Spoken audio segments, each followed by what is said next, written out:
మీ GIET ఇప్పుడు GGUగా మారింది. 2000కు పైగా ప్లేస్మెంట్స్, IPM, KPMG వంటి సంస్థలతో ఇంటిగ్రేటెడ్ కోర్సులు. UPSC కోచింగ్, అడ్మిషన్లు ఓపెన్. చిన్న సాధారణమైనటువంటి కుటుంబం నుంచి వచ్చిన ఒక నార్మల్ పర్సన్ వెడ్మా బొజ్జు పటేల్ గారు ఒక నియోజకవర్గాన్ని ఆయన రిప్రజెంట్ చేస్తున్నారు. నా జన్మనిచ్చిన తల్లిదండ్రుల సాక్షిగా, మేము నమ్మేటువంటి జంగుబాయి దేవుని సాక్షిగా ప్రతి విషయాన్ని కూడా నిజమే చెప్తానని ఈ తరపు తెలియజేస్తాను. ఏమీ లేనటువంటి వ్యక్తి కార్లు వేసుకొని తిరుగుతున్నాడు, ఇల్లు కడుతున్నాడు, వెనకాలేస్తున్నాడు, డబ్బంతా అని మాట్లాడుతున్నాడు. అందరికి ఏం సమాధానం చెప్తారు? నేను ఎమ్మెల్యే అయిన తర్వాత ఫార్చునర్ కార్ తీసుకున్నాను. అది ఎట్లా తీసుకున్నా, ఇల్లు కట్టే విషయం కూడా నేను ఇంద్రమిల్ని కొంత మాడిఫై చేసి దాన్ని కూడా చాలా మంది మాట్లాడుకో అది రికార్డు చెప్తున్నా. లప్పులు ఉన్నా కదా ఇప్పుడు. మరి మీకు ఎలక్షన్ ఖర్చు అంతా ఎవరు పెట్టుకున్నారు? మీ దగ్గర డబ్బులు లేవని చెప్తాం. అన్ని కూడా మీరు ఏమీ లేదు అంటున్నారు. ఎమ్మెల్యే అవ్వకముందు మీ బ్యాంక్ బ్యాలెన్స్, ఇప్పుడు మీ బ్యాంక్ బ్యాలెన్స్ ధైర్యంగా చూపించేదమ్ము. ఇప్పటికే మీకు చూపెడతాక నా బ్యాంక్ బ్యాలెన్స్. పేపర్ బాయ్ గా కూడా పనిచేశారని నేను ఇంటి నుంచి కూడా ఏం డబ్బులు ఇచ్చే పరిస్థితి లేనప్పుడు పేపర్ బాయ్ పనిచేసిన పరిస్థితులు ఉన్నాయి. మాది స్టార్టింగ్ లో నాకు పుట్టిన తర్వాత కూడా బాగా అనుభవం ఉంది. గడ్డి గుడిసిన తర్వాత పెంకుటిల్లు ఇచ్చారు, ఇందిరమ్మ ఇల్లు ఇచ్చారు. కానీ గ్రేట్, ఇందిరమ్మ ఇంటి నుంచి మీరు ఈ రోజు ఇందిరమ్మ ఇల్లు ఇచ్చే స్థాయికి వచ్చారు. అవునా? మన డెమోక్రసీ, ప్రజాస్వామ్యం ఎంత గొప్పదో, ఎంత అందమైనదో కొంతమందిని చూసినప్పుడు అనిపిస్తూ ఉంటుంది. నిజంగా చట్టసభలకు వెళ్లాలంటే చాలా విద్యార్హతలు ఉండాలి, పెద్ద పెద్ద జాబులు చేసి ఉండాలి, చాలా సంవత్సరాల పాటు రాజకీయాల్లో ఉండాలి, లేదా రాజకీయ కుటుంబాల నుంచి వచ్చినటువంటి అనుభవం ఉండాలి, లేదంటే ఫైనాన్షియల్గా పెద్ద బ్యాక్గ్రౌండ్ ఉండాలి. ఇలా అనుకుంటూ ఉంటాం. కానీ అవి ఏమీ నిజం కావు అనిపిస్తుంది కొందరు విషయం చూసినప్పుడు. చాలా సాధారణ కుటుంబం నుంచి వచ్చిన, చాలా చిన్న ఉద్యోగం చేసిన పేపర్ బాయ్ లాంటి వాళ్ళు కూడా మన చట్టసభల్లోకి అడుగు పెట్టచ్చు. ఎందుకంటే అంత గొప్పది మన ప్రజాస్వామ్యం. ఎందుకు ఇదంతా అనుకుంటున్నారా? ఇప్పుడు నేను మీకు పరిచయం చేయబోయేటువంటి ఎమ్మెల్యే గారు ఆఫ్కోర్స్ చాలా మందికి తెలుసు, చాలా మందికి తెలియకపోవచ్చు. ఆయన ఒక చిన్న సాధారణమైనటువంటి కుటుంబం నుంచి వచ్చిన ఒక నార్మల్ పర్సన్. కానీ ఈరోజు ఒక నియోజకవర్గాన్ని ఆయన రిప్రజెంట్ చేస్తున్నారు కాంగ్రెస్ పార్టీ తరఫున. ఆయనే వెడ్మా బొజ్జు పటేల్ గారు. ప్రస్తుతం మనతో పాటు ఉన్నారు. ఆయన ఎక్కడంటే ఖానాపూర్, నిర్మల్కి సంబంధించినటువంటి డిస్ట్రిక్ట్. అక్కడ ఆయన ఎమ్మెల్యేగా ఫస్ట్ టైం 2023లో కాంగ్రెస్ పార్టీ తరఫున గెలుపొందారు. మనం ఎదురుగుండా ఉన్నారు. ఒక్కసారి ఆయనతో మాట్లాడేద్దాం. నమస్తే అండి. నమస్తే. ఫస్ట్ మీరు నాకు ఇప్పుడు ఒక ఓత్ చేయాలి. ఏంటంటే మీరు చెప్పే ప్రతి మాట కూడా నిజమే చెప్తున్నాను అని. నార్మల్గా మీ ఓతింగ్ ఉంటుంది, ఎమ్మెల్యే ఓతింగ్ ఉంటుంది. అదే టైప్లో మీరు ఒక ఓత్ ఇవ్వండి ఇప్పుడు నాకు. నేను చెప్పే ప్రతి మాట నిజమే చెప్తున్నా, ఏ ఒక్కటి కూడా అబద్ధం చెప్పను అని చెప్పి ఓత్ చేయండి. ఆ తర్వాత మాట్లాడుకుందాం. తప్పకుండా అక్క. నా జన్మనిచ్చిన తల్లిదండ్రుల సాక్షిగా, మేము నమ్మేటువంటి జంగుబాయి దేవుని సాక్షిగా ప్రతి విషయాన్ని కూడా నిజమే చెప్తానని ఈ తనకు తెలియజేస్తాను. మీరు ప్రామిస్ చేయాలి ఇలా పెట్టి నాకు కంపల్సరీ. ఓకే, ప్రామిస్ చేస్తున్నా. ఏ విషయమైనా అది నిజమే చెప్తానని మాటిస్తున్నా. Right, very good, super. First of all congratulations. మీలాంటి వాళ్ళని చూడడము, ఇంటర్వ్యూ చేయడం నాకు చాలా హ్యాపీగా అనిపిస్తుంది. ఎందుకంటే ఒక నార్మల్ కుటుంబం నుంచి అసలు ఇది సాధ్యమా? ఎందుకంటే ఫైనాన్షియల్గా బ్యాక్గ్రౌండ్ లేదు, తర్వాత పొలిటికల్గా బ్యాక్గ్రౌండ్ లేదు అంటే పెద్ద ఫ్యామిలీస్ నుంచి వచ్చిన వ్యక్తి కాదు, పెద్ద సామాజిక వర్గానికి సంబంధించిన వ్యక్తి కాదు. బట్ అయినా కూడా మీలాంటి వాళ్ళకి సీట్ ఇచ్చిన వాళ్ళు గ్రేట్. నిజానికి గెలిపించిన జనం అంతకంటే గ్రేట్. ఇలాంటి అవకాశాన్ని ఇచ్చినటువంటి మన రాజ్యాంగం కానీ, లేకపోతే మన ప్రజాస్వామ్య వ్యవస్థ కానీ ఇంకా గ్రేట్. అవునా కదా? అవును. ఎలా అనిపిస్తుంది ఫస్ట్ టైం ఎమ్మెల్యేగా మీరు చట్టసభల్లోకి అడుగు పెట్టినప్పుడు? మీ ఫీలింగ్ ఏంటి? ఫస్ట్ ఫీలింగ్ ఏంటి చెప్పండి. చట్టసభలో అడుగు పెట్టినప్పుడు దానికి మించిన ఆనందం ఇంకొకటి లేదు. ఎందుకంటే మా లాంటి వాళ్ళు చట్టసభల్లో అవడం చాలా అరుదు. నేను ఏ రోజులు కూడా కళలో కూడా నేను ఊహించలే. బట్ రాజకీయాలు వద్దాం అనేది ఒక ఆలోచన ఉండే. నా యొక్క ఫస్ట్ రాజకీయాల వల్ల రావాలనే ఆలోచన కేవలం నేను ఒక లోకల్ ఎక్కడైతే నా టౌన్ ఉట్టూరు ఉందో అక్కడ నుంచి నా రాజకీయ ప్రస్థానాన్ని స్టార్ట్ చేద్దామని అనుకున్నా. మరి ఆ రోజుల్లో గౌరవ ముఖ్యమంత్రి గారు పిసిసి అధ్యక్షుడు హోదాలో ఉండే. మరి తనకి కలిసిన తర్వాత సరే ఏదో ఒక పార్టీలో ఉండాలనే ఆలోచనతో కాంగ్రెస్ పార్టీలో జాయిన్ అయిన తర్వాత మరి ఆ యొక్క నియోజకవర్గంలో నేను ఉద్యమకారుడిగా కాబట్టి మొత్తం నియోజకవర్గం అంతా తిరగడం అవన్నీ చేయడం. తర్వాత 2021లో కాంగ్రెస్ పార్టీలో జాయిన్ అయినా 2023 2 సంవత్సరాలు నాకు టైం ఉంది. ఆ 2 సంవత్సరాల్లో నియోజకవర్గం అంతా కూడా చుట్టేసి, ప్రత్యేకించి రేవంత్ అన్న గారు నాకు ప్రత్యేక గుర్తింపు ఇచ్చేసి టికెట్ ఇవ్వడం అది జరిగింది. టికెట్ ఇచ్చిన తర్వాత, గెలిచిన తర్వాత ఆ రోజు ఏదైతే కౌంటింగ్ జరిగే రోజు కూడా బట్ కాన్ఫిడెన్స్ నాకు చాలా ఎక్కువ. అంటే బలంగా నేను నమ్మిన, ఎంత తేడా లేకున్నా 5,000తోటైనా గెలుస్తానని అనుకున్నా. నేను అనుకున్న లక్ష్యానికి చేరుకున్నాక ఎల్లా హోటల్ ఉండి ఆ రోజుల్లో క్యాంప్ రావడం, దాని తర్వాత December 9న సోనియా గాంధీ జన్మదినం రోజు మా ప్రమాణ స్వీకారం చేయడం, డిసెంబర్ 7న ముఖ్యమంత్రి గారు ఎల్బీ స్టేడియంలో ప్రమాణ స్వీకారం చేయడం, ఆ రోజుల్లో అది చెప్పరాని ఆనందం హద్దులు లేవు. అంతేనా? రైట్. చాలా సాధారణ కుటుంబం అనేకంటే కూడా పేద కుటుంబం నుంచి వచ్చారని అనొచ్చా? ఎస్, 100%. మా ఊర్లో అతి చిన్న విలేజ్, ఉట్నూరు నుంచి ఒక 3 కిలోమీటర్ దూరం ఉంటుంది. మా ఊర్లో ఇప్పుడు 30 గుడిసెలు అయినాయి. దానికంటే ముందు 20 గుడిసెలు, 15 గుడిసెలు మాత్రం. మాది స్టార్టింగ్లో నాకు పుట్టిన తర్వాత కూడా బాగా అనుభవం ఉంది. కేవలం గడ్డి గుడిసె ఉండే. గడ్డి గుడిసె తర్వాత పెంకుటిల్లు ఇచ్చారు, ఇందిరమ్మ ఇల్లు ఇచ్చారు. కానీ గ్రేట్, ఇందిరమ్మ ఇంటి నుంచి మీరు ఈ రోజు ఇందిరమ్మ ఇల్లు ఇచ్చే స్థాయికి వచ్చారు. అవునవును. వైఎస్ రాజశేఖర రెడ్డి వచ్చిన తర్వాత ఇందిరమ్మ ఇల్లు ఇచ్చారు. అదే ఇంట్లో మేము ఉన్నాం. ఆ రోజుల్లో నేను వాస్తవంగా ఆ వైఎస్ రాజశేఖర రెడ్డి వచ్చిన తర్వాతనే మనకు ఉపాధి హామీ అది కూడా తీసుకొచ్చారు యాక్ట్. అప్పుడు ఉపాధి హామీ కూలీగా కావచ్చు, నేను కూడా డైలీ పత్తి ఏరడానికి కావచ్చు, పత్తి గింజలు వేయడానికి కావచ్చు, ఉపాధి హామీ కూలీగా వెళ్ళారు. అన్ని పనులు చేశాను. నేను చెయ్యని పని అంటే ఏది కూడా లేదు. పేపర్ బాయ్ గా చేసిన, డిగ్రీ కూలీగా పనిచేశాను. మా నాన్న ఉట్నూరులో హమాలీగా పనిచేసేటోడు. అంటే భూమి కూడా వాస్తవంగా మాకు లేదు చాలా. ఇప్పుడు మా నాన్న తండ్రి వాళ్ళు సంపాదించే భూములు కేవలం ఒక 5 ఎకరాలు కూడా లేదు. మా నాన్నకి వచ్చిన వాట ఒక 34 గుంటలు మాత్రమే. అంటే ఎకరం కూడా లేదు, 40 గుంటల ఎకరం కూడా భూమి లేదు. అట్లాంటి సిచ్యువేషన్ నుంచి సరే చదువుకోవాలనే కుతూహలం ఉండే నాకు. నేను బాగా చదువుకున్నా. మొత్తం అంటే గవర్నమెంట్ స్కూల్లో చదివిన. ఉట్టూరులో ఆశ్రమ హై స్కూల్లో చదివిన. అంటే ప్రైమరీ స్కూల్ చదివిన తర్వాత 10th ఏమో మానకపూర్లో చేసిన. ఇంటర్ ఏమో మన ఇక్కడ గురుకుల మదలవాళ్ళు చేసిన. డిగ్రీ ఎక్కడనే చేసిన. బీఎడ్ ఏమో జనగం చేసిన. బిఏ చేసేసిన. తర్వాత పీజీ చేసిన. నాగార్జున యూనివర్సిటీలో ఎంఏ ఇంగ్లీష్ చేసిన. తర్వాత పిఎంఆర్ కాలేజీలో హైదరాబాద్ లో ఎల్ఎల్బి చేసిన. మళ్ళీ ఎల్ఎల్బి కూడా చేసేసిన. అడ్వకేట్ కూడా. ఐటీ కూడా, అంటే ఐటీ చేస్తూ నేను మీడియాలో కూడా పనిచేస్తాను. ఆ రోజుల్లో ప్రజాశక్తి పేపర్ ఉండే, అక్కడ అది కూడా పనిచేసిన. అది కూడా చేయడానికి రీజన్ ఏంటిది, ఏదో 4 రూపాయలు వస్తానే కాన్సెప్ట్ తప్ప వేరే ఉద్దేశం ఏం లేదు. పేపర్ బాయ్ గా కూడా పనిచేశారని విన్నా. నేను 2009లో పేపర్ బాయ్ గా పనిచేయడం అనేది. 2009 అంటే 6 నుంచి 9 వరకు నాది డిగ్రీ ఆదిలాబాద్లో చేసేటప్పుడు. అప్పుడు పేపర్ బాయ్ ఈనాడు పేపర్ వేసేవాడిని. అంటే వాస్తవంగా ఇంటి నుంచి కూడా ఏం డబ్బులు ఇచ్చే పరిస్థితి లేనప్పుడు పేపర్ బాయ్ పనిచేయాల్సిన పరిస్థితులు ఉన్నాయి నాకు. మనకు నెలకు ఒక 500-600 రూపాయలు ఇస్తుండే అప్పుడు. అంటే పేపర్ వేస్తే మార్నింగ్ పోయి పేపర్ వేసేవాడిని. గ్రేట్. అసలు నాన్నగారు ఏం చేస్తారు ఇప్పటికి? నాన్నగారు కూడా అది ఉన్న దాంతోపాటు కొంత ఇప్పుడు ఒక 2 ఎకరాలు వేరే వాళ్ళది కౌలు తీసుకొని అక్కడ కొంత పత్తి వేసినాం. కొంత అది ఏదైతే 34 గుంటలు ఉందో దాంట్లో వరేస్తున్నాం. వ్యవసాయం ఇప్పటికీ వాళ్ళు కూలి పనులు వేయడం అవన్నీ కూడా ఇప్పటికీ చేస్తుంటారు. వాళ్ళకి వద్దని కూడా వాళ్ళు వినరు. ఎందుకంటే వాళ్ళకి ఒక అలవాటు కాబట్టి ఎవరు కూడా ఖాళీగా ఉండే పరిస్థితి లేదు. వాళ్ళు కూడా ఇప్పటికీ వాళ్ళ పని వాళ్ళు చేసుకుంటారు. ఇప్పటికి కూడా వ్యవసాయం చేస్తారు. ఇప్పటికీ చేస్తుంటారు. మీరు ఇప్పుడు ఇంటికి వెళ్తే నాన్న వాళ్ళ దగ్గరికి వెళ్ళారనుకోండి, ఇప్పుడు ఎక్కడ ఉంటున్నారు అసలు? మీరు అక్కడ ఉంటున్నారు, ఇక్కడ ఉంటున్నారా? నేను ఉండేది ప్రజెంట్ ఉట్నూరులో రెంటెడ్ ఇంట్లో ఉంటున్నా. ఎందుకంటే జనాలకు చాలా ఇబ్బంది ఉంటుంది. అక్కడ మనకు వాస్తవంగా రోడ్ కూడా లేకుండా నేను ఎమ్మెల్యే తర్వాత రోడ్ ఇస్తున్నా. ఇప్పుడు రోడ్ పని కూడా నడుస్తుంది. దాంతోపాటు అంత పెద్ద అయితే అకామిడేషన్ కూడా అంత ఏమి ఉండదు. కాబట్టి అది నీళ్ళని కొంత మాడిఫై చేసుకొని కొంత స్లాబ్ వేసుకొని సెటరేట్ చేసిన పండుగలప్పటికి వెళ్ళి ఉండడానికి. ఇప్పుడు ఎప్పుడన్నా వెళ్తే నాన్న వాళ్ళ ఇంటికి అదే ఇందిరమ్మ ఇంట్లో ఉంటారు. అక్కడ ఉంటాం అదే ఇల్లు ఉంటాం. ఎక్కడ ఉండే పరిస్థితి లేదు. ఒకప్పుడు ఇందిరమ్మ ఇంట్లో ఉండేటువంటి పరిస్థితి మీది. ఈ రోజు ఇందిరమ్మ ఇల్లు ఇచ్చే పరిస్థితికి వచ్చారు. 100% అక్క. రేవంత్ అన్న నాయకత్వంలో నా నియోజకవర్గంలో దగ్గర 4500 ఇల్లు ఇచ్చిన. అంటే స్పెషల్ కేటగిరీ కింద 3500 మిగతా నియోజకవర్గం ఇచ్చాం. మనకు ఐడియా ఉంటుంది. ట్రైబల్ కోసం అదనంగా ఇచ్చాం. దాంతోపాటు పీవీటీసీ ఎవరైతే కులంలో వాళ్ళందరికీ 100% ఇల్లు ఇచ్చాం. దగ్గర 4500 నుంచి 5000 ఇల్లు కేవలం నా నియోజకవర్గంలో ఇవ్వడం అనేది జరిగింది. అసలు మీకెందుకు టికెట్ ఇచ్చారు? మీలాంటి వ్యక్తికి టికెట్ ఇవ్వాలి అని చెప్పేసి అప్పటి పిసిసి అధ్యక్షుడిగా ఉన్న రేవంత్ రెడ్డి గారికి ఎందుకు అనిపించింది? రేవంత్ అన్న అనేవాడు కష్టపడేడికి న్యాయం చేసే వ్యక్తి అక్క.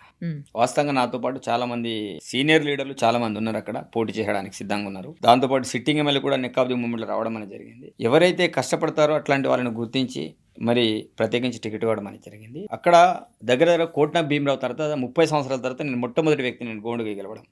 30 సంవత్సరాల క్రితం ఒక గోండు క్యాండిడేట్ అక్కడ ఎమ్మెల్యేగా గెలిచారు. 30 సంవత్సరాల తర్వాత నేనే ఫస్ట్ సారి గోండులకు టికెట్ ఇస్తే అక్కడ నేను కాంగ్రెస్ పార్టీ తరపున నేను గెలపడం అనేది జరిగింది.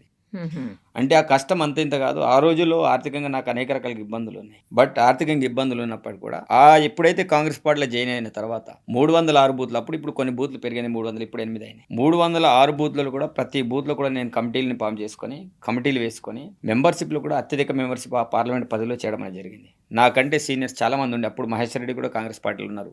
అదేవిధంగా మిగతా చాలా సీనియర్ లీడర్లు ఆ పార్లమెంట్ పరిధిలో ఉన్నారు. కానీ ఎక్కడ కూడా అంత పెద్ద ఎత్తున మెంబర్షిప్ కాలే. బట్ నా దగ్గర మెంబర్షిప్ అత్యధికంగా మెంబర్షిప్ చేసిన వ్యక్తిగా ఆ ఏరియాలో విపరీతంగా అంటే ఎన్ని కష్టాలున్నా దానికి ఓర్చుకొని ఒక చిన్న జస్ట్ కార్ తోటి నియోజకవర్గంతో కూడా చుట్టేసిన. కానీ ఏ రోజు కూడా ఎవరు కూడా నేను చెప్పలే నాకే టికెట్ వస్తుంది నేనే ఎమ్మెల్యే కాండిడేట్ ఎక్కడ కూడా నేను మాట్లాడలే. నేను ఇంతకుముందు మీ దగ్గర ఎట్లయితే ఓటు తీసుకున్నానో మా అమ్మ నాన్న మీద కావచ్చు, మా పిల్లల మీద కావచ్చు, మేము నమ్మేటువంటి జంగుబాయి దేవుని మీద ప్రమాణం చేసి ఆ రోజులు మాట్లాడిన. టికెట్ ఎవరికి ఇచ్చినా నేను వాళ్ళ కోసమే నేను పనిచేస్తా తప్ప నేను ప్రయత్నం చెయ్యా.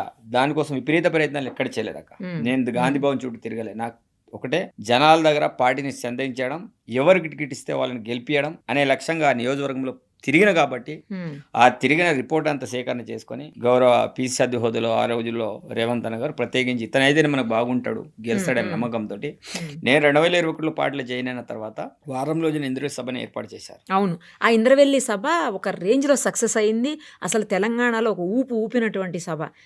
బహుశా ఈ ఎలక్షన్ ముందు ఒక నాంది పలికింది అదేనేమో ఈయన గెలుపుకు కూడా. ఎస్, 100% మనం చెప్పుకోవచ్చు. అంటే కాంగ్రెస్ పార్టీ ఏదో అంతా అయిపోయింది ఇప్పుడు ఏం లేదు అనే కాన్సెప్ట్లో ఇంద్రవెల్లిలో సభ పెట్టుకొని అరే కాంగ్రెస్ పార్టీ ఇంకా పూర్వవైపు వస్తుంది, ఇంత పెద్ద ఎత్తున 1,00,000 మంది జన సమీకరణ చేయడం ఆశమాచి కాదు. అసలు ఎందుకు అప్పుడు ఇంద్రవెల్లిలోనే పెట్టాలనుకున్నారు ఆ టైంలో? ఎందుకు ఇంద్రవెల్లిలో పెట్టాలనుకున్నంటే అది ఒక హిస్టరికల్ ప్లేస్.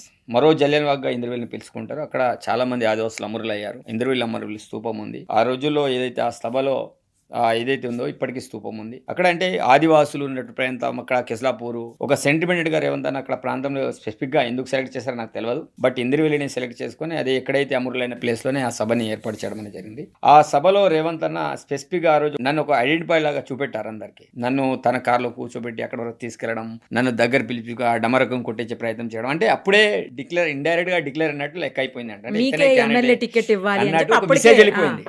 అయిన తర్వాత నాకు పార్టీలో 21 అయిన తర్వాత ఒక 6 నెలల దాటకంటే ముందు పీసీ డెలిగేట్గా ఇచ్చారు. దాని తర్వాత సంవత్సరం ఎలక్షన్ కంటే ముందు ఒక 6 నెలలుగా పీసీ జనరల్ సెక్రటరీ చేశారు. అప్పటికి అక్కడ డిక్లేర్ అయిపోయింది ఇదే ఎమ్మెల్యే క్యాండిడేట్ అని. అట్లా నాకు కూడా ఒక కాన్ఫిడెన్స్ వచ్చింది, నేనే క్యాండిడేట్ అవుతున్నా ఇక్కడ అనే కాన్సెప్ట్ లో అట్లా డిసైడ్ అయినా. అంత పెద్ద ఎత్తున సభలు కూడా రేవంత్ అన్న ఆ రోజులు గుర్తించేసి అప్పుడు అందరిలో ఒక నమ్మకం వచ్చింది ఇతనే క్యాండిడేట్ ఉండబోతున్నారు. అంటే నేను కూడా చాలా అంటే మీకు చూడడానికి సిన్సియర్గా ఉంటాక బట్ మైక్ పడితే గంటలు గంటలు మాట్లాడే కేపబిలిటీ నాకుంది. ఎందుకంటే ఉద్యమాల నుంచి వచ్చినాం కాబట్టి ఆ వాయిస్ అనేది చాలా ఉద్యమాల్లో ఉన్నారు కదా. ఆ ఏరియా అంతా కూడా ఉమ్మడి ఆదిలాబాద్ జిల్లాలో నేను బస్ యాత్ర కార్యక్రమాలు చేసిన ట్రైబల్ యూనివర్సిటీ కోసం. 2014లో జోడిగడ్ కేసీఆర్ని కలిసి నేను వినతిపత్రం ఇచ్చిన. అంటే ఎస్ట్వైట్ ఆంధ్రప్రదేశ్లో కూడా ఆ ప్రాంతాన్ని కూడా వెనుకబడిన జిల్లా, ఆదివాసీ జిల్లా పేరుగా పొందింది. అట్లాంటి జిల్లాలో మనం అంతా ఉమ్మడి జిల్లాలో కూడా చాలా కార్యక్రమాలు చేశాం కాబట్టి మంచి గుర్తింపు ఉంది. కాబట్టి ఆ లెవెల్లో మనకు ప్రత్యేకమైన గుర్తింపు ఇచ్చేసి టికెట్ ఇవ్వడం కానీ మనం 2001 తర్వాత 23 ఎన్నికలు దానికి గెలవడం అనేది జరిగింది. ఓకే, మరి మీకు టికెట్ ఇచ్చినప్పుడు టికెట్ అనౌన్స్ చేసిన తర్వాత ఎవరైతే ఆ టికెట్ను ఆశిస్తారో వాళ్ళ నుంచి ఏమి అపోజ్ అవ్వలేదా? మీకు అపోజ్ రాలేదా? అంటే వ్యతిరేకత రాలేదా? ఎవరు చాలా మంది నేనేమంటాను, నాకు అపోజిషన్ వాళ్ళు అందరు వేరే పార్టీలోకి వెళ్ళిపోయారు. ఎవరు ఎటు వెళ్ళిపోయినా నేను అన్నా, నాకు ఆల్రెడీ తిరిగే క్రమంలో నాకు తెలుసు ఎవరెవరు మోసం చేసిపోతారు, ఎవరెవరు నాతోటి జర్న చేస్తారనే విషయం నేను ముందుగానే అనుకున్నా. ఎవరు నాతోటి తిరిగినా వీడు ఎప్పుడైనా నన్ను వెన్నుపోటీ పొడిచేటోళ్ళని నేను ముందే గ్రహించుకున్నా. వాళ్ళని పక్కన పెట్టుకుని నా యొక్క ఏదైతే కోర్ టీం ఉందో ఆ కోర్ టీంని పర్ఫెక్ట్గా తయారు చేసుకున్నా. నేను అనుకున్న లక్ష్యాన్ని నేను నిజంగా ఎంత కాన్ఫిడెన్స్ తోడున్నానంటే నాకు అపోజిషన్ వాళ్ళు ఎంత ఆశామాష వ్యక్తులు కాదు. ఒకటి కోట్లాది డబ్బులున్న వ్యక్తులు. జాన్సన్ నాయక్ అనేవాడు ఏదో అమెరికాలో కంపెనీలో అది దేవుడిగా ఎక్కడేమో నాకు తెలియదు. కేటీఆర్ క్లాస్మేట్ అని అతను ఒకరు. దాంతోపాటు ఉమ్మడి ఆదిలాబాద్ జిల్లాలో మంచి పేరు పొందిన వ్యక్తి ఇప్పుడు చనిపోండు కీర్తిశేషులు రాతో రమేష్ గారు. ధీటైన వ్యక్తి. జిల్లా పరిషత్ చైర్మన్గా చేశారు, పార్లమెంటు మెంబర్గా చేశారు, ఎమ్మెల్యే చేశారు. వాళ్ళ భార్య ఎమ్మెల్యేగా చేసింది. అప్పుడు చంద్రబాబు హయాంలో బాగా పెద్ద ప్యూలిడ్ బోర్డు సభ్యుడిగా చాలా పేరు పొందిన వ్యక్తి. అట్లాంటి వాడిని కూడా నేను ఏ రోజులు కంటే ఎక్కడ కూడా నేను వెనుకడికి వేయాలి. అబ్బా ఇంత పెద్దలు ఉన్నారు కదా అని నేను ఏ రోజు కూడా నేను బాధపడలే, ఏ రోజు కూడా ఇబ్బంది పడలే. నేను ఎన్నికల కంటే ముందు ఎన్ని ఆర్థిక ఇబ్బందులు ఉన్నా నేను చందాలు వసూలు చేసి ఎట్లయితే నేను కాన్విన్సింగ్ చేయగలిగాను, ఎలక్షన్ కంటే ముందు దగ్గర ఒక 10 లక్షల వరకు అప్పులు చేసుకొని ఎలక్షన్ తిరిగిన. ఎమ్మెల్యే అయిన తర్వాత ఇప్పుడేమో ఒక 2 కోట్ల అప్పులు అయిపోయినా అంటే చెప్తున్నా. అంటే ఆ రోజులు ఆ పరిస్థితి, ఎమ్మెల్యే అయిన తర్వాత ఈ పరిస్థితి ఉన్న స్టేటస్ మెయింటైన్ చేసే పరిస్థితులు వస్తున్నాయి. మరి మీకు ఎలక్షన్ ఖర్చు అంతా ఎవరు పెట్టుకున్నారు? మీ దగ్గర డబ్బులు లేవని చెప్తాను. అన్ని కూడా రేవంత్ అనే చూసుకున్నాడు. నాకు A to Z అంతా రేవంత్ అనే. నా ప్రాపర్టీ అంతా అమ్మినా నాకు 10 లక్షలు కూడా రావు. A to Z అంతా రేవంత్ అనే చూసుకున్నాడు. మరి ఈ రోజు అప్పుడు ఏమీ లేదు, నిజంగానే మీరు ఎలక్షన్లో కంటెస్ట్ చేశారు, అప్పట్లో రేవంత్ గారు సపోర్ట్ చేశారు, మీరు గెలిచారు, అంతా అయిపోయింది. కానీ ఈ రోజు మీరు బాగా అసలు ఏమీ లేనటువంటి వ్యక్తి కార్లు వేసుకొని తిరుగుతున్నాడు, ఇల్లు కడుతున్నాడు, బాగానే సంపాదించాడు, వెనకాలేస్తున్నాడు డబ్బంతా అని మాట్లాడుతున్నారు. మరి వాళ్ళందరికీ ఏం సమాధానం చెప్తారు? వాస్తవంగా రాజకీయ నాయకులు అన్నప్పుడు ప్రతి ఒక్కరికి అదే ఆలోచన వస్తుంది. వీళ్ళు బాగా సంపాదిస్తారు, బాగా డబ్బులు వస్తాయి, బాగా అంటే బాగా వీళ్ళకు పర్సెంటేజ్ వస్తాయని చాలా పెద్ద ఎత్తున మాట్లాడతారు. మీరు గ్రౌండ్ లెవెల్లో ప్రాక్టికల్గా వచ్చి వెరిఫై చేసిన, అందుకే నేను మీకు ముందే చెప్పిన, మనం ఈ కార్యక్రమం స్టార్ట్ కాకుండా ముందు నా తల్లిదండ్రుల మీద, నేను నమ్మే దేవుని మీద ప్రమాణం చేసే నిజమే చెప్తాను. నేను ఎందుకు చెప్తాను, దీనికంటే మీ ఇంకే ఇంత చెప్పాము కూడా నమ్మకపోతే మనం ఏమనుకోవాలి. వాస్తవంగా కార్లేసే తిరిగే క్రమం అక్క, నేను ఎమ్మెల్యే అయిన తర్వాత కంపల్సరీ ఎమ్మెల్యే ప్రతి వ్యక్తికి కొన్ని నీడ్స్ అవసరం ఉంటుంది. ప్రతి వ్యక్తికి, నాట్ ఓన్లీ పేదవాడికైనా ఉన్నవాడికైనా ఒక 3 అవసరాలు ఉంటాయి. ఉండడానికి ఇల్లు అవసరం ఉంటుంది ప్రతి మనిషికి, తిరగడానికి పొలిటికల్ లీడర్ అయితే కార్ అవసరం ఉంటుంది, నీడ్స్ మనిషికి. నేను ఎమ్మెల్యే అయిన తర్వాత నేను ఫార్చునర్ కార్ తీసుకున్నా. అది ఎట్లా తీసుకున్నా, ఈరోజు మనకు 50 లక్షల లోన్ ఇస్తారక్క, 0 సబ్సిడీ, అంటే 0 ఇంట్రెస్ట్ రేట్. అంటే 50 లక్షల లోన్ ఎమ్మెల్యే కాబట్టి ఎమ్మెల్యేలకు అందరికి ఉంటుంది అవకాశం ఇస్తారు. 50 లక్షలు నేను లోన్లు తీసుకున్నా, ఎలాంటి ఇంట్రెస్ట్ ఉండదు, బ్యాంక్ ఇంట్రెస్ట్ ఉండదు. 50 లక్షలు కట్టాలి. నాకు వచ్చే జీతంలో 150,000 ప్రతి మంత్ కట్ అవుతుంది. ఎందుకంటే కార్ లేకపోతే మనం నియోజకవర్గం అంతా తిరగలేం. నా యొక్క నియోజకవర్గం దగ్గర 150 కిలోమీటర్ డిస్టెన్స్ వస్తుంది తిరుగుదామంటే, అంత పెద్ద పరిధి ఉంటుంది నాది. మొత్తం చుట్టి రావాలంటే మళ్ళీ మొత్తం అడుగులే ఉంటాయి. చిన్న ఏంటిది ఇన్నోవా లాంటి కారు కూడా పనికిరాదు. పెద్ద బండి తీసుకున్నాం, ఒక 4 నెలలు మాట్లాడుకున్నారు. సరే మాట్లాడేందుకు కూడా మనం దగ్గర ఏదో పెద్ద సంపాదించి ఇంకో నా ఏరియా రియల్ ఎస్టేట్ ఏరియా కాదు. నీకు మడతలాబాద్ జిల్లాలో అత్యంత బ్యాక్వర్డ్ ఏరియా నేను ఆసిఫాబాద్ అనుకుంటాక, సెకండ్ నాది అనుకుంటా, థర్డ్ ఏదైతే బోత్ అనుకుంటా. ఎందుకంటే వాళ్ళు నా ఎమ్మెల్యేలు కాదు, కానీ వాళ్ళ స్టేటస్ కూడా నేను చెప్పగలుగుతా. ఎందుకంటే నాది ఏందో వాళ్ళది అదే ఉంటుంది. నాది 80% ఫారెస్ట్ అక్క. నా దాంట్లో ఇప్పటికి కూడా పెద్ద ఎత్తున కొన్ని వేల కోట్లకు సంబంధించిన పనులు జరుగుతలేవు. మాకు ఎలాంటి డబ్బులు కూడా ఎక్కడ రావు. ఉన్న జీతంతో తిరుగుతున్నాం, ఉన్న జీతంలో డబ్బులే మనం కారు కడుతున్నాం. ఈరోజు ఇల్లు కట్టే విషయం కూడా నేను ఇంద్రమిల్లు కొంత మాడిఫై చేసి దాన్ని కూడా చాలా మంది మాట్లాడుకున్నారు. ఇప్పుడు కనీసం ఎమ్మెల్యే అయిన తర్వాత ఇంటికి పోతే కనీసం ఉండడానికి ఇల్లు ఉండాలి ఒకసారి. దాని పాతీలను కొంత మాడిఫై చేసుకొని అదే పాతీలను యాసిస్గా మనం స్లాబ్ వేసుకొని అమ్మినాళ్ళు ఉంటారు. నేను కూడా పండుగకు పోయి అక్కడ ఉండాలి, అదొకటి చేసేసాను. దాని తర్వాత ఇల్లు కట్టే విషయంలో కూడా చాలా మంది అనుకుంటారు, అబ్బా బాగా సంపాదించినారు. ఏ చిన్న అసెట్ తీసుకొని ఒక ఎమ్మెల్యే అనే నమ్మకంతో మమ్మల్ని ఎవరైనా అడిగితే ఒక 5 లక్షలు ఇవ్వమని ఇస్తారు, ఇంకేమైనా చేస్తారు. తను ఎమ్మెల్యే కదా మనకు తిరిగిస్తాడు. ఆ నమ్మకంతో అక్క నేను చెప్తున్నా, ఈ రోజులో ఆంధ్ర రికార్డు చెప్తున్నా, 2 కోట్ల అప్పులు ఉన్నాక నేను ఇప్పుడు స్టిల్ నో. అంటే ఉన్న స్టేటస్ని మెయింటైన్ చేయాలి. ఇంకొకటి కంపల్సరీ ఇల్లు కూడా నేను చాలా కార్యకర్తలు చెప్పిన, నాకు ఇల్లు ఇప్పటికీ ఉండడానికి లేదు కాబట్టి కంపల్సరీ నేను ఇల్లు కట్టాల్సిందనే విషయాన్ని చెప్పిన. ఇల్లు కూడా ఈ యొక్క జూన్లో 25 నాడు నేను స్టార్ట్ చేసిన. చెన్నైలో కంపల్సరీ ఉండాలి హెడ్ క్వార్టర్లో. ఎన్ని రోజులు మనం కిరాయి అయితే ఉంటాం, ఇంటి వాళ్ళు కూడా అడుగుతారు కదా. ఇంకొకటి మాకేముంది, మా మేడం తోటి లోన్ లేపే అవకాశం ఉంది. ఆమెకు ఒక 40-50 లక్షలు ఆమెతో నేను లోన్ లేపి గవర్నమెంట్ ఎంప్లాయ్ ఆమె కూడా. ఇప్పుడు ఏమైనా కొన్ని సోర్సులు ఉంటాయి, కానీ ఏమనుకుంటే జనాలు ప్రతి పొలిటికల్ లీడర్ని నెగిటివ్ థింకింగ్లో ఆలోచిస్తారు. అందరు పొలిటికల్ లీడర్ అట్లాంటి వాళ్ళు ఉన్నారు. నాలాంటి వాళ్ళైతే ఇంకా తెలుసాక ఉద్యమాల నుంచి వచ్చిన ఎవడవాడైతుంటారు, దానికి పేపర్ వాల్యూ తెలుసు, ఎంత కష్టాల నుంచి వచ్చిన వాళ్ళు తెలుసు. చాలా మంది మాజీ ఎమ్మెల్యేలను చాలా మందిని చూస్తాం మనం పేపర్లలో. సరే కొందరికి అంటే పాత తరం వాళ్ళు ఇంకా అట్లా ఉండాలనుకుంటారు. కొంతమంది ఇప్పుడు మేము కొంత జనరేషన్ కొంత బెటర్గా ఉండాలనుకుంటాం. ఇప్పుడు జనాన్ని బట్టి మనం కొంత సెటరైట్ అయితే కొంత ఇల్లు కావచ్చు, తిరగడానికి కావచ్చు అని పెట్టాల్సి ఉంటుంది. మినిమం నీడ్స్ అని మనిషికి అనేవాడు. బట్ ఇట్లాంటి ప్రతిదాన్ని చూసి కూడా అబ్బా బాగా సంపాదించారు, బాగా ఇక పెద్ద కార్ తోటి తిరుగుతారు, పెద్ద ఇల్లు కడుతున్నాడు, నడుస్తుంటుంది. పొలిటికల్ లీడర్లు అందరు నెగిటివ్ ఉంటుంది అక్క. బట్ నా నియోజకవర్గం అంతా కూడా 80% ఫారెస్ట్ ఏరియా ఉంటుంది అక్క.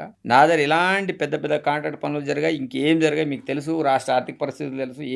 ఏం చేసినా మేము ఇప్పుడు సంపాదించే పరిస్థితులు మేము లేము. ముఖ్యంగా నా ఏరియాలో ఇంకో రియల్ ఎస్టేట్ దందాలు కావచ్చు, ఇంకేం అవి కూడా లేవు. అంటే బాగా ఇప్పుడు హెడ్ క్వార్టర్స్లో ఏముంటుంది, మిగతా రియల్ ఎస్టేట్ దందాలు ఉంటాయి, దాంతో ఏమైనా సెటిల్మెంట్తో డబ్బులు వస్తాయి అంటారు. నా ఏరియా అంతా కూడా మొత్తం schedule area, plain area, Kadem Khanapur area. ఇది కూడా చిన్న గ్రామ పంచాయతీ. ఇప్పుడు మున్సిపాలిటీ ఉంది, 12 వార్డులతో మున్సిపాలిటీ. అక్కడ దాంట్లో కూడా ఏమైనా రియల్ ఎస్టేట్ లేదు. ప్రాక్టికల్ గ్రౌండ్ లెవెల్లో పోయినా మనం ఎక్కడ కూడా రూపాయలు తీసుకునే పరిస్థితి కావచ్చు, ఇంకేం చేసే పరిస్థితి లేదు. చాలా నేను నా విషయాన్ని నేను స్వయంగా రేవంత్ అన్నకి నా జన్మదినం రోజు జూన్ 16 నాడు ఉంటే ఆ రోజు పోయి చెప్పిన, అన్న నేను కేవలం జీతంతో బతుకుతాను, ఇప్పుడు నా దగ్గర ఏం ఆర్థిక పరిస్థితులు లేవు, నీకెందుకు నేను ఉన్నా కదా అనే మాట ఇవ్వడం అనేది జరిగింది. కాబట్టి అందుకే నేను చెప్తున్నా, అందరి ఎమ్మెల్యేలాగా ప్రతి ఎమ్మెల్యే అట్లా ఉండడం కూడా తప్పు. ఇది అంతా ప్రొపగండా చేసేది బీజేపీ వాళ్ళు కావచ్చు, బీఆర్ఎస్ వాళ్ళు చేస్తున్నారు, వాళ్ళు చేయడంలో తప్పు లేదు. రైట్. మరి మీరు ఏమీ లేదు అంటున్నారు. ఎమ్మెల్యే అవ్వకముందు మీ బ్యాంక్ బ్యాలెన్స్, ఇప్పుడు మీ బ్యాంక్ బ్యాలెన్స్ ధైర్యంగా చూపించే దమ్ముందా? ఇప్పటికే మీకు చూపెడతాక నా బ్యాంక్ బ్యాలెన్స్, ఎందుకంటే నాకు ఉన్నాయి 2 అకౌంట్లు. ఎందుకంటే ఇది కూడా తెలవాలి. అంటే చాలామంది అనుకుంటారు కదా, ఇప్పుడు మీరు దీన్ని మనము ఏంటిది బ్యాంక్లో పోయి వెరిఫై చేసేసిన దాన్ని చెప్తారు.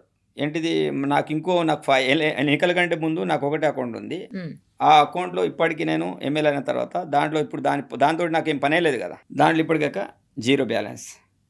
అంటే ఎవరు నమ్మరు, నువ్వు ఇంకా మా అమ్మ వాళ్ళందరి అకౌంట్లో వెరిఫై చేయొచ్చు. నెంబర్ 2 ఇంకో అకౌంట్ ఉంటుంది. ఎమ్మెల్యే అయిన తర్వాత మాకు ఇక్కడనే అకౌంట్ తీసేది ఉంటుంది అక్కడ మా శాలరీ అకౌంట్. దాంట్లో ఇప్పుడు 25,000 ఉన్నాయి అక్క. 25,000.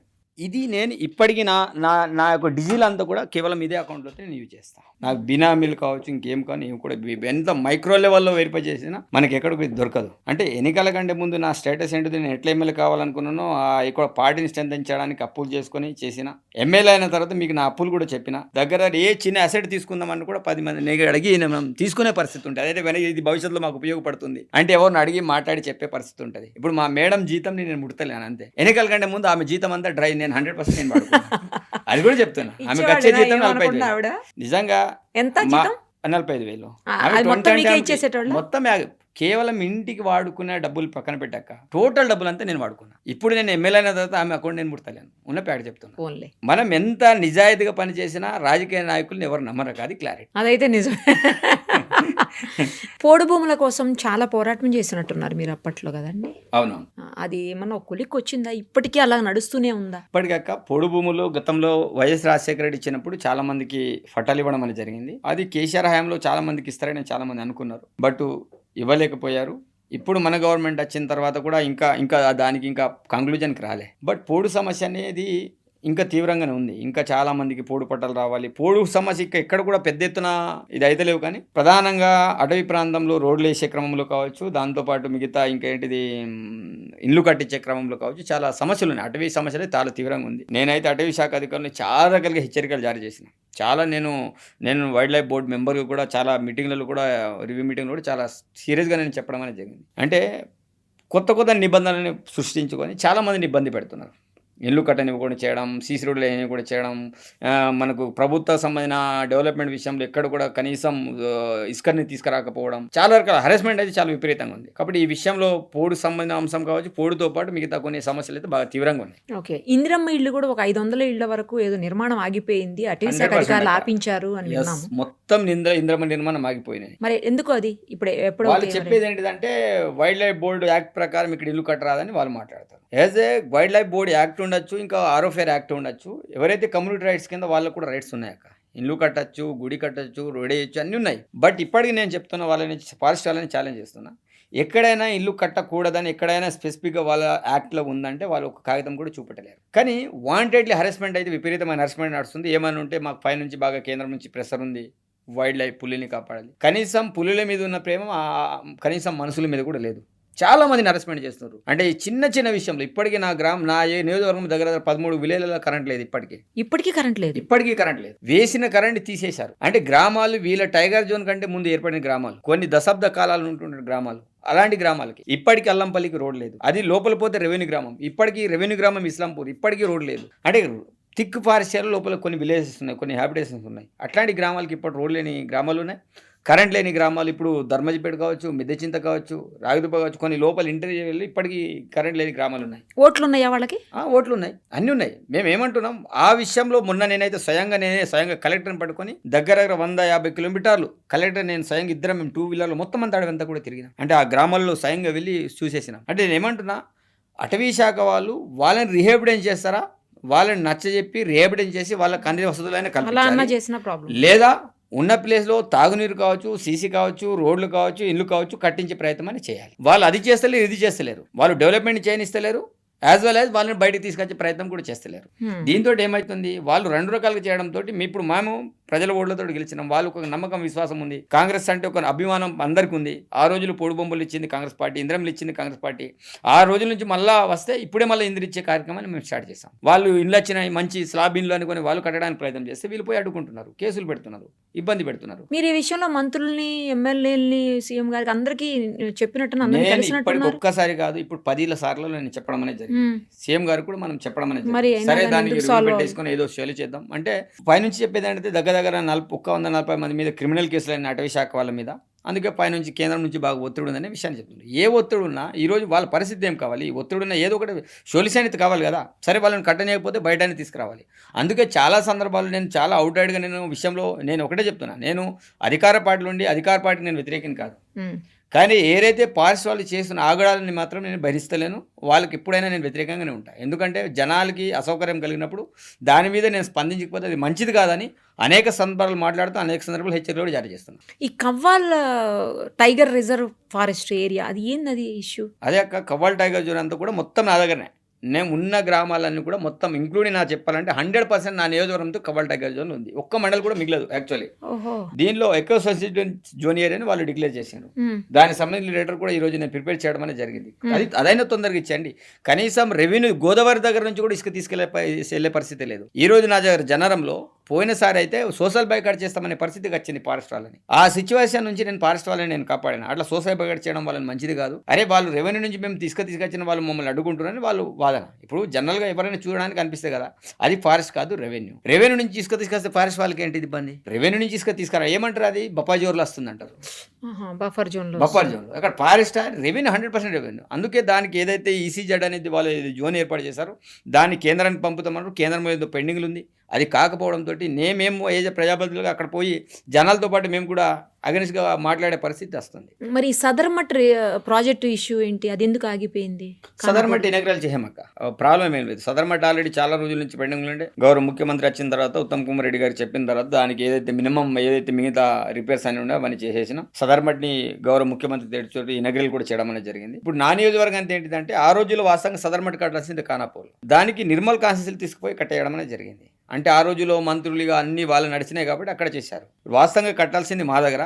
ఈరోజు అక్కడ నుంచి మాకు నీళ్ళు రావాలంటే కంపల్సరీ స్పెషల్గా ఒక 7 కిలోమీటర్ల కెనాల్ కావాలి. 7 మీటర్ల కెనాల్ కావాలంటే మొత్తం అక్కడ కూడా మళ్ళీ ఫారెస్ట్ ఏరియా ఉంది. ఫారెస్ట్ వాళ్ళు అనుమతులు ఇస్తారు. దానికి ఆల్టర్నేట్గా మేము చేసాం, గోదావరిలోని ఒక వైపున మనం కొన్ని ఎక్కడెక్కడైతే రైట్ సైడ్కి వాటర్ వెళ్తుందో అక్కడక్కడ వాల్స్ కట్టి ఆ వాటర్ని బేడంపల్లి వరకు తీసుకొద్దాం ప్రయత్నం అనేది అది ప్రపోజల్స్ తయారు చేయడం అనేది జరిగింది.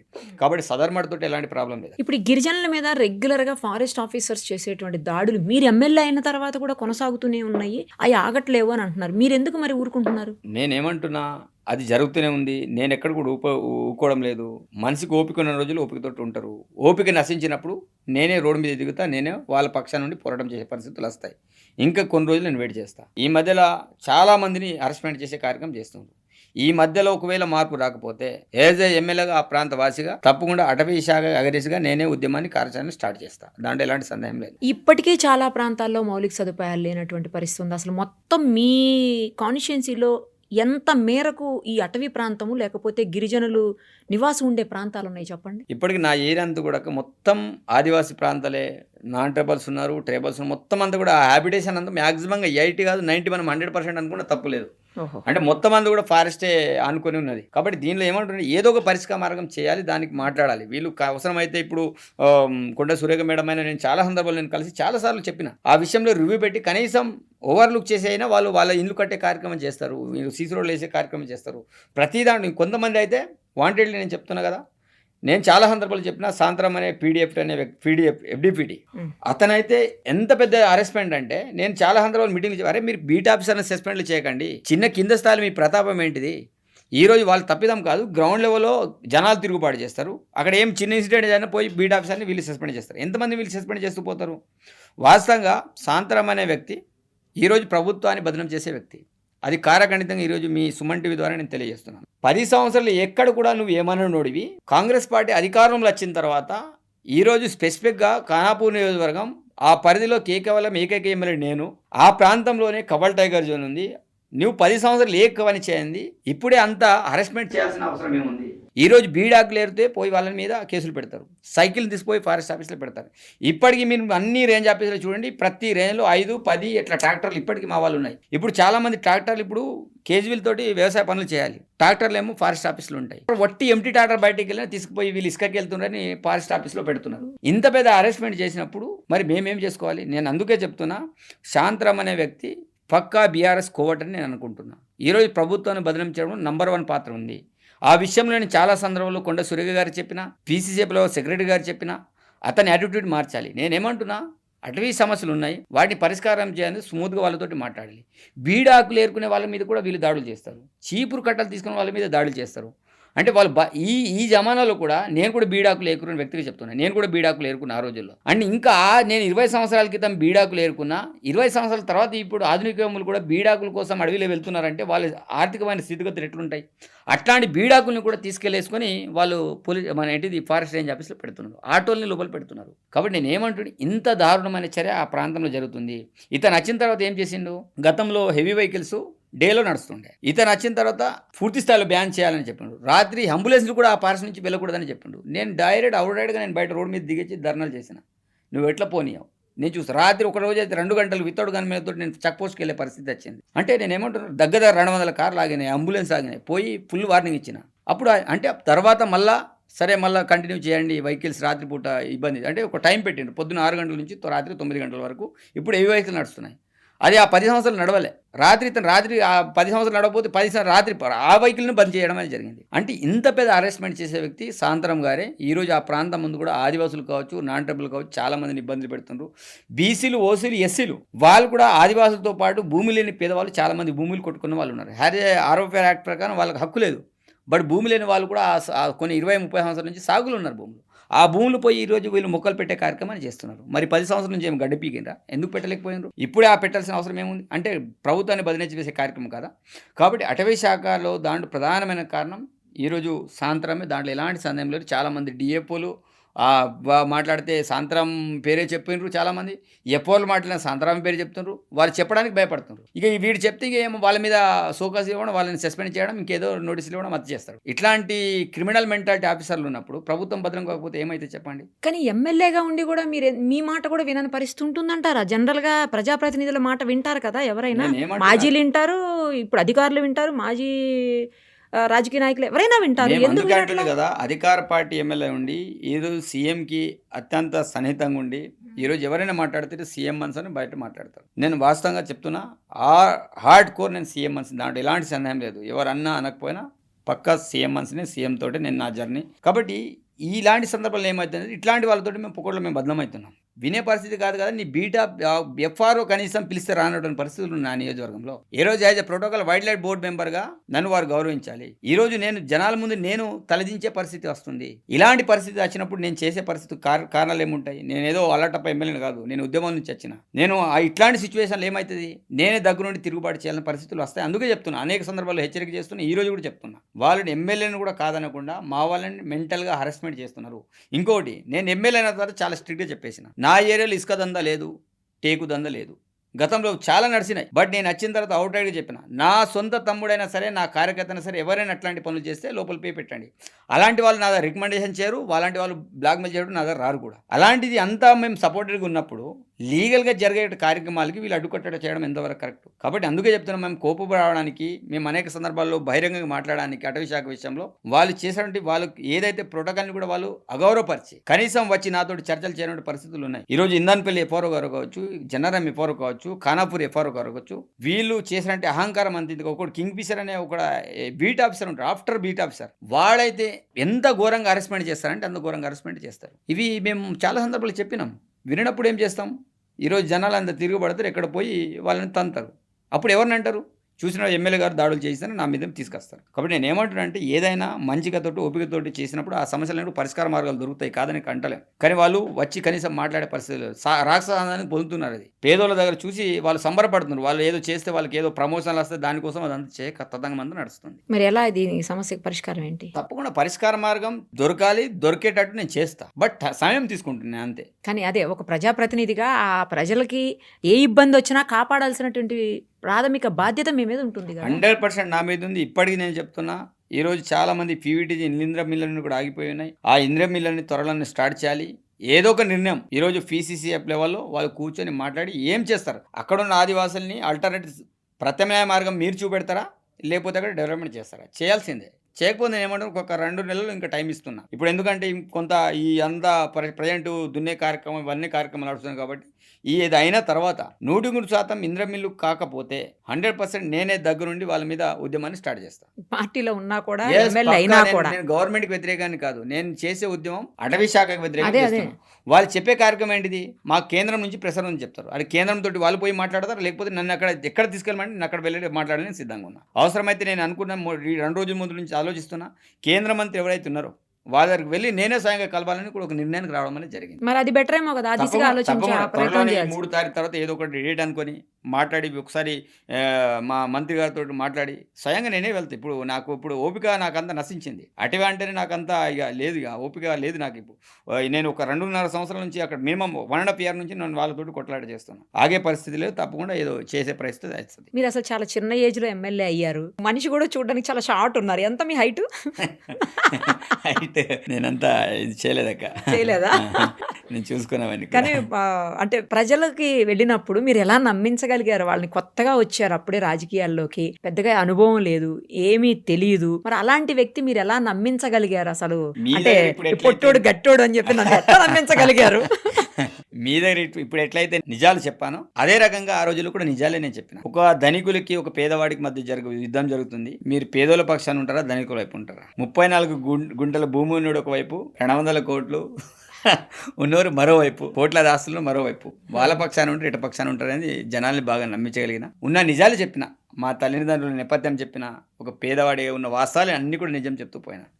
ఈ నిజాలు చెప్పిన కాబట్టి ఇట్లాంటి పేదవాళ్ళు వస్తేనే మనకు సమస్యలు పరిష్కార మార్గం దొరుకుతాయని వాళ్ళు నమ్ముకున్నారు. ఈ రోజు ఒక పేద ఎమ్మెల్యేగా క్షేత్రస్థాయి ఎమ్మెల్యే అయిన తర్వాత ఏ ఒక్క రోజు కూడా నేను రెస్ట్లో లేను. 24/7 నేను తిరుగుతూనే ఉంటా. నాకు ఇంటికాడ ఉంటేనే బోర్. ఒక 2 రోజుల నుంచి హైదరాబాద్లో వచ్చి ఉంటే నాకు పిచ్చిలేస్తుంది. ఇక్కడ అక్కడ పోతే తిరగడం అలవాటు నాకు, జనాల దగ్గర వెళ్ళడం కావచ్చు, అంతా కావచ్చు, అదంతా చేయడం అలవాటు నాకు. కాబట్టి నేను ఏ రోజు కూడా రెస్ట్ లేకుండా జనాల దగ్గర ఉంటా. కాబట్టి నేనైతే అనుకుంటున్నా ఈ యొక్క 2.5 సంవత్సరాలు నేను ఏమేమి చేయాలో టార్గెట్ పెట్టుకుని అవన్నీ పనులు అయితే పూర్తి చేసిన. ఇంకా మిగతా పీరియడ్ ఏదైతుందో 100% నా ఏరియాలో సమస్యలను కూడా పూర్తి చేస్తాను. ఏమున్నాయి ఇంకా మీ ఏరియాలో?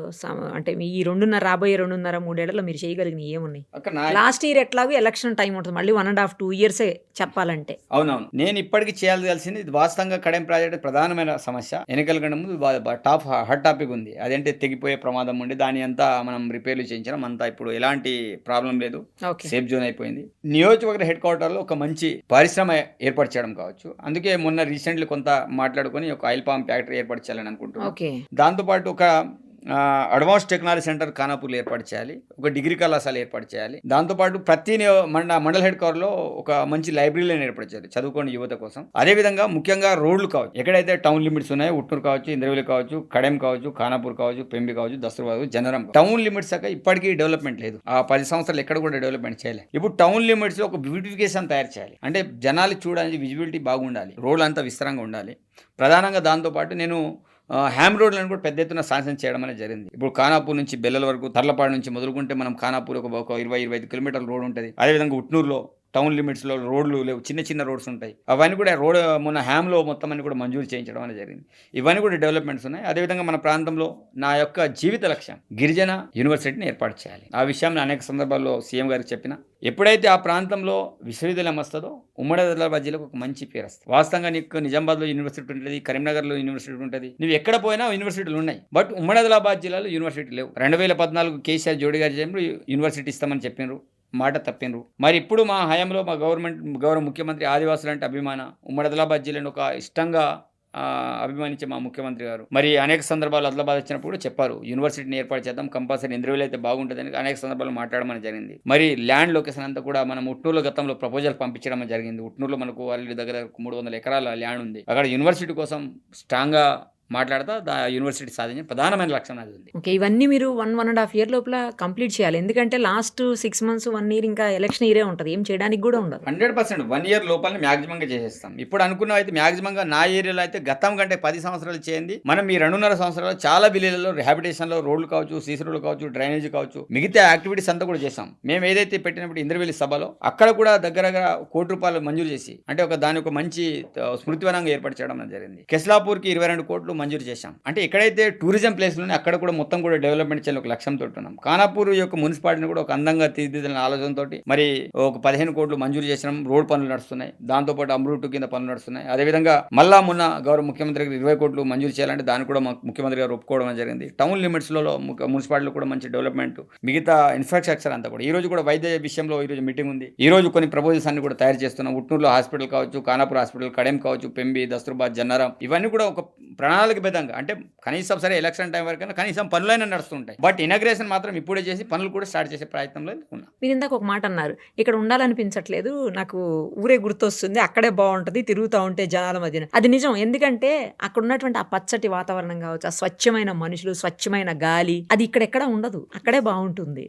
మీ దగ్గర అంటే మీ సాంప్రదాయం ప్రకారం ఆదివాసీల్లో నాగోబా అని ఒక డాన్స్, ఏదో ఒక నృత్యం చేస్తారు మీరు. ఎప్పుడు చేస్తారు అది? దండారి. ఇప్పుడు ఆల్రెడీ మనకు 4 months ఉంటుంది అక్కడ. 4 months అంటే అప్పుడు వాళ్ళందరూ కూడా ఇప్పుడయ్యారు. దీపావళికి వారం రోజుల ముందు గుసాడిలు అవుతారు. కోలాటము, ధోతి అదంతా వేసుకుని. నేను కూడా నా కల్చర్ బాగా ఇష్టం, నాకు అత్యంతంగా ఇష్టపడేది. నేను చిన్నతనం నుంచి కూడా ఆ కోలాటం ఆడే దాంట్లో పోరని ఇంకా చిన్నపిల్లలు ఉంటారు. అంటే పెద్దవాడికి తోడుగా ఇంకో చిన్నపిల్లలు నాటకం చేస్తారు. నేను చిన్నప్పటి నుంచి ఆ కార్యక్రమం చేస్తున్నా. నేను ఇప్పుడు దీపావళి వస్తే నేను కూడా ధోతితోటే ఉంటా. ఆ వారం రోజులంతా కూడా ధోతితోటే కోలాటం ఆడడం అవన్నీ కూడా నేను చేస్తూ ఉంటాను. ఇప్పటికి మనం అది మర్చిపోలే. అది చాలా పవిత్రంగా మేము పూజిస్తాం ఆ దేవుణ్ణి. గుసాడి నృత్యం. గుసాడి ఆ రోజులో ఇందిరాగాంధీ హయాంలో కనకరాజు అని పద్మశ్రీ అవార్డు వచ్చింది మా ఆదివాసి మార్వాయి నుంచి. వారికి కూడా మొన్న పద్మశ్రీ అవార్డు ఇచ్చారు ఒక సంవత్సరం క్రితం. అంటే అదే సేమ్ అదే గుసాడి విషయంలోనే. అదే మనకు చాలా పవిత్రమైనది. సో ఈసారి ఆ నాగోబా డాన్స్, ఈ గుస్సాడి నృత్యం ఇవన్నీ చేసేటప్పుడు కంపల్సరీ మాకు చెప్పండి, మేము కూడా వస్తాం. వెలగమక పోయినసారి నేను అంటే ఎమ్మెల్యే అయిన తర్వాత కూడా నా స్వయంగా నేను ఎక్కడైతే ఉట్నూరులో ఉంటానో అక్కడ ఒక 2-3 విలేజ్లను పిలిపించి నేనే దండరి కార్యక్రమం ఏర్పరచడం అనేది జరిగింది. ఈసారి కూడా మనం అనుకుంటున్నాం. బట్ అక్కడే చూస్తా 100%. బట్ నా ఏరియా అంతా ఎక్కడెక్కడైతే కార్యక్రమాలు ఉన్నాయో 100% మీరు రావాలని కోరుకుంటున్నా. ఇప్పటికీ కల్చర్ బతుకుందంటే మనం ఆదివాసులు మనం చూడగలుగుతాం. అంటే మిగతా వాళ్ళు అంత నియమ నిష్టాలతో పాటిస్తారు నాకు తెలియదు. బట్ ఆదివాసులు ఇప్పటికక్క ఏ కార్యక్రమం చేసినా ఎంతో పవిత్రంగా, చెప్పులు లేకుండా, నూనె కూడా వాళ్ళే స్వయంగా తయారు చేసుకుని, నువ్వుల నూనె అయినా గానుగు నూనె అయినా వాళ్ళు ఏదైతే ఇప్పుడు పాత సాంప్రదాయం ప్రకారం చేయడము అన్ని కూడా స్వయంగా మేము తయారు చేసినవి. కేవలం ఆ రోజులైతే కేవలం ఉప్పు కోసం బయటకు వెళ్ళేటోళ్ళు షాప్లో. పసుపు అయినా, నీకు ఏ కారమైనా, ఇంటి పెరట్లో మిరపకాయలని వాడుకోవడం, అంటే అంత పవిత్రంగా అయితే ఇప్పుడు ఈ రోజుల్లో కూడా మనం అదే మా వాళ్ళు దేవుళ్ళ దగ్గర పాటిస్తారు. కాబట్టి మీకు ఇప్పటికీ కల్చర్, ఇంకా విజయం చెప్పాలంటే ఖమ్మం, వరంగల్ ఆ ప్రాంతంలో ఇప్పుడు కోయలు అంతా తెలుగు మాట్లాడతారు. కొన్ని ప్రాంతాల్లో కోయ భాషనే మాట్లాడతారు. కానీ మా ప్రాంతంలో ఇప్పటికీ మా భాషనే బతుకుంది. ఇప్పుడు గోండే మాట్లాడతారు అక్కడ. లిపి లేదు కదా, ఆ భాషకి లిపి లేదు. ఈరోజు కొలాంలు కావచ్చు, తోటీలు కావచ్చు, గోండులు కావచ్చు, నాగపూడి అయితే తెలుగు మాట్లాడతారు. అంటే ఇప్పటికీ స్పష్టమైన భాష, వేషధారణ ఇప్పుడు మన ఆదివాసులు ఉంది. తప్పకుండా మీరు రావాలని కూడా మన ప్రత్యేకమైన దుస్తులు ధరిస్తారా ఆ సమయంలో? అవును, దుస్తులు ధరిస్తారు. దీపావళికి వారం రోజుల ముందు స్టార్ట్ అవుతుంది. మీకు కమ్యూనికేట్ చేస్తే నేను దీపావళి ముందు కంపల్సరీ దాన్ని మీరు పెద్ద ఎత్తున చేద్దాం, తప్పకుండా చేద్దాం. సాంప్రదాయమైనటువంటి నృత్యం కదా అది. రైట్. ఇక రేవంత్ రెడ్డి గారు రీసెంట్ గా అన్నారు, జై జవాన్, జై కిసాన్, జై యువ అని చెప్పేసి. యువకులు 21 సంవత్సరాల నుంచి అసలు పోటీ చెయ్యాలి, ఎమ్మెల్యేలుగా కావాలి అంటూ ఆయన పిలుపునిచ్చారు. జంజీలకి ఎక్కువ ఇంపార్టెన్స్ ఇస్తున్నట్టు అనిపిస్తుంది సీఎం గారు. తప్పకుండా దేశ భవిష్యత్తు యువత మీద డిపెండ్ అయి ఉన్నది. సీఎం గారు ఒక పర్ఫెక్ట్ విజన్ తోటి వెళ్తారు. ఏదో అలాటప్పగా సీఎం గారు చాలా స్పష్టమైన విజన్ తోటి వెళ్తారు. ఏదైనా ఒక లక్ష్యం పెట్టుకొని నేను ఎన్ని సంవత్సరాలు ఇది చేయాలి, ఒక లక్ష్యాలను పెట్టుకుని అతను నడుస్తాడు. కాబట్టి భవిష్యత్తుకి యువతనే అవసరం. కాబట్టి ఈరోజు వారి యొక్క లక్ష్యం ఏంటిది? 21 సంవత్సరాలకి చట్టసభలు ఎందుకు రాకూడదు? ఈరోజు చాలామంది మిగతా దేశాలకు ఎక్కడెక్కడ చాలామందికి అవకాశాలు ఉన్నాయి, ఇక్కడ కూడా రావాలి. అందుకే ఆగస్టులో నేను అసెంబ్లీ పెడతా, అక్కడనే తీర్మానం చేస్తా, కేంద్రానికి పంపిస్తానని మాట చెప్పడం అనేది జరిగింది. తప్పకుండా నేను కూడా ఒక యువకునిగా నేను కోరేది ఒకటే, తప్పకుండా జనరేషన్ వచ్చినప్పుడు వాళ్ళ కొత్త ఆలోచన విధానం ఉంటుంది. కాబట్టి కొత్త యువతరానికి అవకాశాలు ఇవ్వాలి. తప్పకుండా వాళ్ళందరూ కూడా రాజకీయాలు రావాలి. చట్టసభలు వచ్చినప్పుడు ఆ సమస్యను ఎట్లా పరిష్కారం చేయాలో దీంట్లో పోయినప్పుడు మనకు తెలుస్తుంది. వాస్తవంగా చట్టసభలు అంటే నేను నిజంగా ఫస్ట్ సారి ఎమ్మెల్యేని కాబట్టి ఏముంటదిలే మనం అనుకున్నాం. బట్ ఈ రోజు లోపల పోయిన తర్వాత తెలుస్తుంది, అరే ఇదే దేవాలయం. ఈరోజు ప్రతి రాష్ట్రానికి దేవాలయాలు, అసెంబ్లీలే. ఎందుకంటే దాంట్లోనే ప్రతి ఏ చిన్న నిర్ణయం జరిగినా అందులోనే నిర్ణయాలు జరుగుతాయి. బయట ఎక్కడ హోటల్లోనే ఇంకెక్కడ పడితే అక్కడ నిర్ణయాలు జరిగాయి, ఫామ్ హౌస్లో నిర్ణయాలు జరిగాయి. ఈరోజు చట్టసభల్లో వెళ్ళేసి స్పష్టంగా ఈరోజు ప్రతిదీ ఏ చిన్న మాడిఫికేషన్ జరగాలన్నా చట్టసభలో జరుగుతుంది. కాబట్టి చట్టసభల్లో వెళ్ళి ఆ ప్రాంతాలకు సంబంధించిన వాయిస్ని లేవనైతే యువత ఈరోజు బయటికి రావాల్సిన అవసరం ఉంటుంది. కాబట్టి ఈరోజు తప్పకుండా యూత్ని అయితే మేము కంపల్సరీ సీఎం గారు తీసుకున్న నిర్ణయాన్ని మేము అభినందిస్తున్నాం. తప్పకుండా అది భవిష్యత్తులో అమలు కావాలని కూడా కోరుకుంటున్నాం. ఆల్ ది వెరీ బెస్ట్ అండి. తప్పకుండా మీరు రాబోయే రోజుల్లో మీరు ఏవేవైతే అక్కడ డ్రీమ్ ప్రాజెక్ట్స్ అనుకుంటున్నారో చెయ్యాలి ఖచ్చితంగా అని మాట ఇచ్చారు, అవి చెయ్యాలని అనుకుంటున్నారు, అవన్నీ కంప్లీట్ కావాలని, అలాగే మీ ఏదైతే సాంప్రదాయ నృత్యం ఉందో ఆ కార్యక్రమం జరిగేటప్పుడు 100% మాకు ఇన్ఫార్మ్ చేయాలని కోరుకుంటూ thank you so thank much. You.